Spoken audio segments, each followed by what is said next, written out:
This is Robert Demers here at the Fantasia International Film Festival, and I'm here with the director and writer of Anguish, Sonny Mallhi. How are you doing today, sir? So far, so good. I got in last night, and I like Montreal a lot.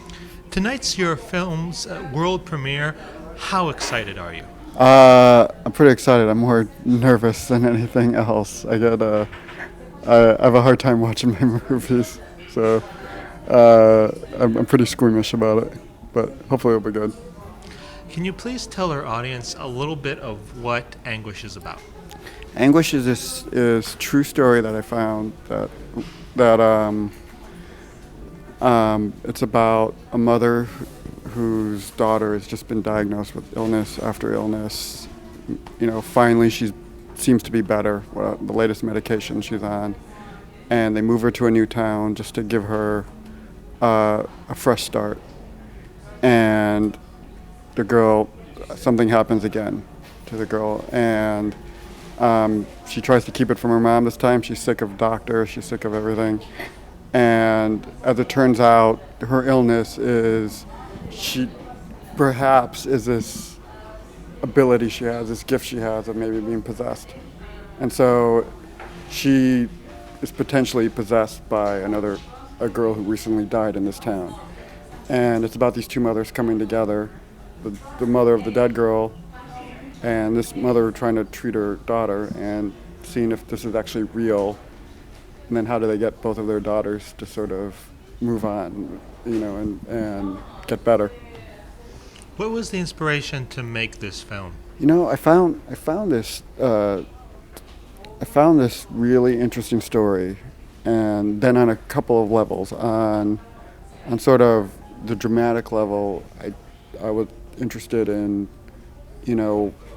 how people trust doctors, they trust priests, and maybe even when things don't work, and then maybe, there's something else, and it's sort of maybe people should like open their minds a little bit to other options or whatever.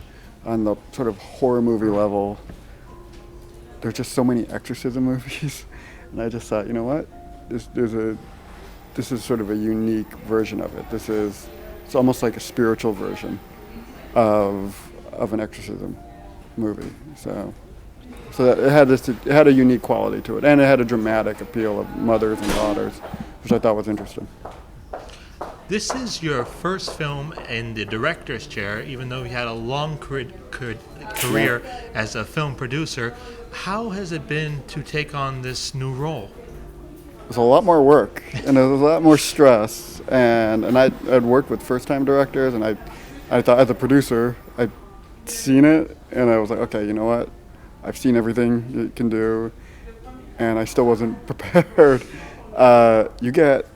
The difference is you're on the front line, and you get every question first, everything, and there are a lot of questions to be answered. And on the other side of it, though, it's pretty cool to be able to make a lot of the decisions that affect the movie. As a producer and as a writer, you're at the whim of a lot of other things that you have no control over.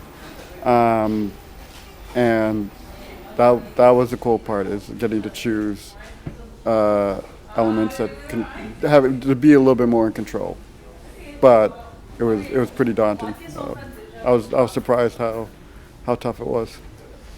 What was the most difficult part of making this film from beginning to end? We did it, the typical answer, we did it on a small budget. It was a lot of favors. But almost going back to what I just said, the hardest part was being the person making decisions. Finding I was going to sell the movie to a couple of studios. There were a couple of studios who wanted to buy it, and I decided, I'm just going to make it myself. In my hometown, I chose choosing the location, choosing the actors, making all the choices, and then hoping they're the right choices. Turned out, I think that's the toughest part of it. What was the most memorable moment during the production? It's really strange thing. The coolest thing for me, and so there was a night we were working overtime, like 2 or 3 nights in a row. We had this one. We got all the shots we needed. There was this one cool shot at the end of the night, and my crew was really tired, and I was like, you know what, we don't. But we got to the end. Everyone knew that I loved the shot. Right? Everybody knew. So we got to the end of the night.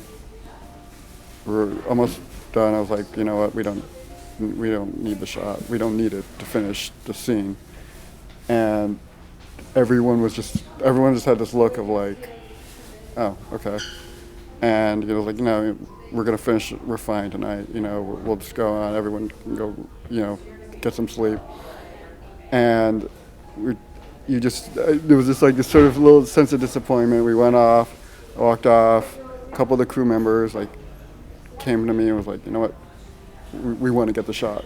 We'll figure it out. Let's just do it. And it was just like this coolest moment, like everybody like coming together and wanting to get this one shot that thankfully made it into the movie.